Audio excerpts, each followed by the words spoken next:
up guys? Welcome back again to another vlog. So ngayon nga guys, pupunta tayo ng Classical. Ibabalik natin guys yung ating owner na pina-air suspension natin sa kanila. At meron nga akong natanggap na mga comments, na negative comments about dun sa owner natin. So papakita ko guys. Pinakita ko yung comments na yun guys, hindi para siraan ko yung Classical. Pinakita ko siya para pag nakuha ulit natin yung owner, may improvement na nangyari, naayos nila yung dapat ayusin yon. Hindi man porket pinakita ko sa inyo sinisiraan ko ng Classical. Ang sa akin lang guys, syempre may business din kami, syempre ayoko din na masira kami. Kapag di okay yung owner na yon, hindi rin okay yung Classical. Guys, alis na tayo.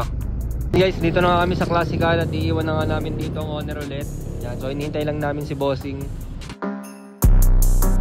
At ito nga guys, kinuha natin sa Classical itong ating air suspension na owner type Jeep. Yan. Bali ngayon guys, pauwi na kami. Padiretso kami ngayon sa paggawaan ng sound system kasi ipapa-sound system natin tong owner na to. Pati yung isa na pinambuy and sell natin. Yan. And guys, dito tayo sa paggawaan ng sound system. Yan, ito yung mga kotse dito. Yan, pakita ko sa inyo guys yung isa nilang ginawa na FD na may sound system guys. Pakita ko lang na mabilis kasi magpapapintura pa kami ng kotse ko. Yan. Tapos dito yung ito naka-sound system din to pero naka-lock. Kasi ito nating isang owner natin, yan. Yan rin siya sa sound system din. Yan. Yan. Balikan na lang natin siya guys dito kapag patapos na.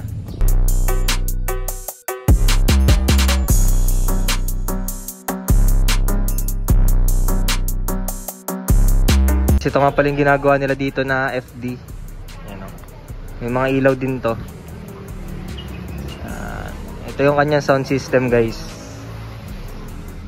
Sinasali rin to sa mga car show.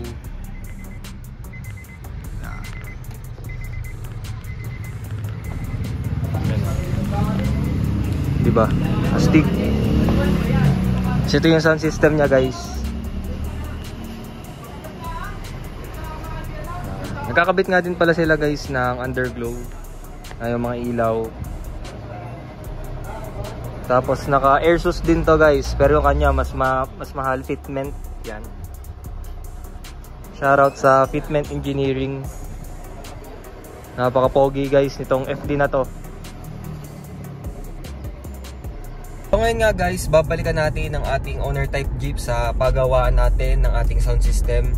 So sana hopefully ngayon ay matapos na. So ngayon nga ay January 29 at dapat talaga i-deliver na namin yung bukas. So sinabihan ko rin sina Tito na tapusin agad. Ginagawa naman nila, overtime sila lagi. Sana nga ma-deliver natin siya bukas.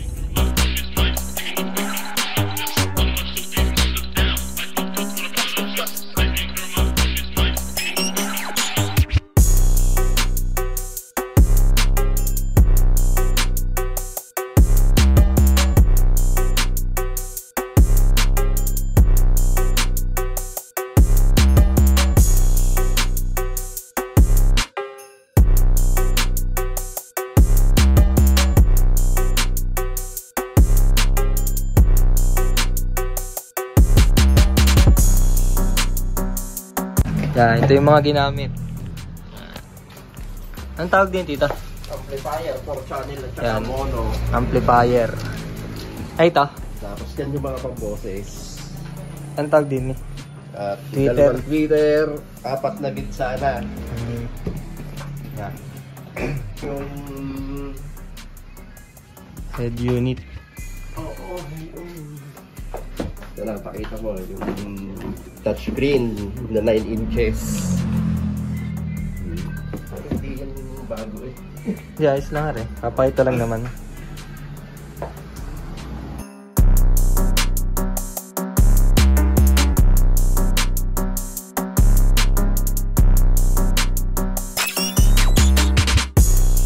Anong tawag din sa mags na rin? Yan ay Cosmos yan ay kumbaga wala pang kaparehas dito sa atin. Ito yung magaan.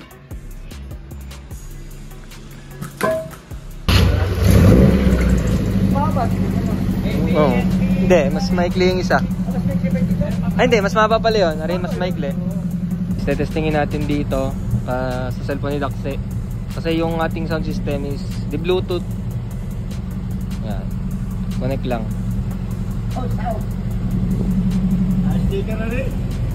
Yan. Tapos meron nga rin pala to guys na ilaw sa kanyang makina.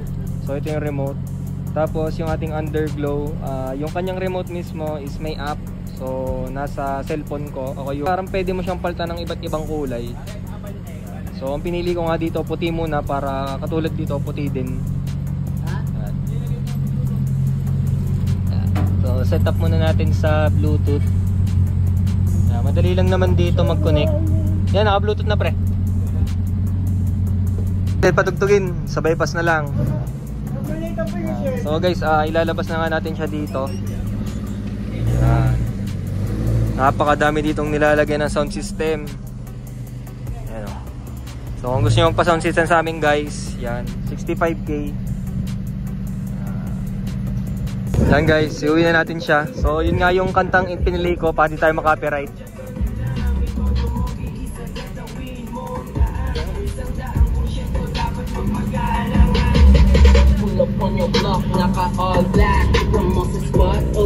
Sagad na yan? Sagad na?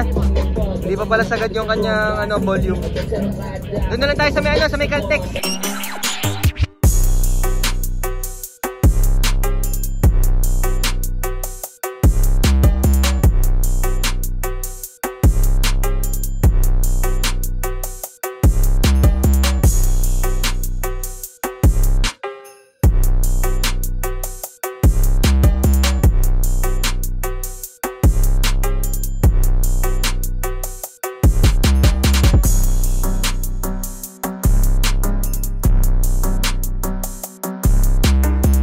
Yan guys, touchdown na tayo dito sa bahay.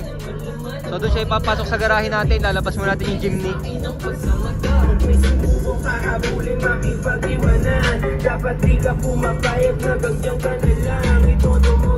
Bali yung airsos natin, naka-airsos up pa yan. Hindi pa yung na-airsos down.